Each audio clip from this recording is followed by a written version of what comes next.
Alors ça, c'est la plus ancienne planche d'Astérix, puisque c'est la planche numéro 2.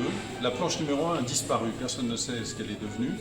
Et cette planche, donc, c'est la deuxième planche d'Astérix qui est parue dans Pilote en novembre 59, au numéro 2 de Pilote.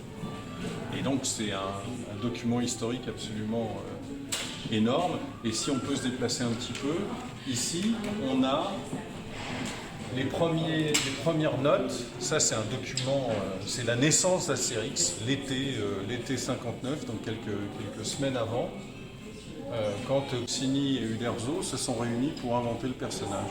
Et là, Goscinny a noté à la volée, sur une feuille, tout ce dont ils avaient discuté.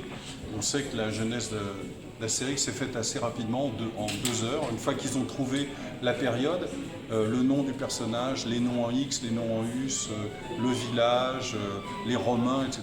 Tout a été trouvé très très vite. Et là, vous avez donc cette page manuscrite qui résume ça. À côté, un premier récit en paragraphe qu'on appelle un synopsis, qui est une courte nouvelle qui raconte toute l'histoire, mais qui est déjà découpée page à page, donc sur 44 pages.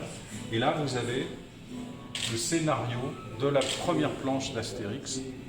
Donc on n'a pas la page dessinée par Uderzo à côté, mais on a cette page qui est découpée de façon très classique, comme au cinéma, avec sur la colonne de gauche, ici, tout ce qu'on va voir dans l'image. Goscinny indique à son dessinateur, son ami Uderzo, tout ce qu'il faut mettre dans l'image. Et sur la colonne de droite, tous les textes qui vont apparaître dans l'image.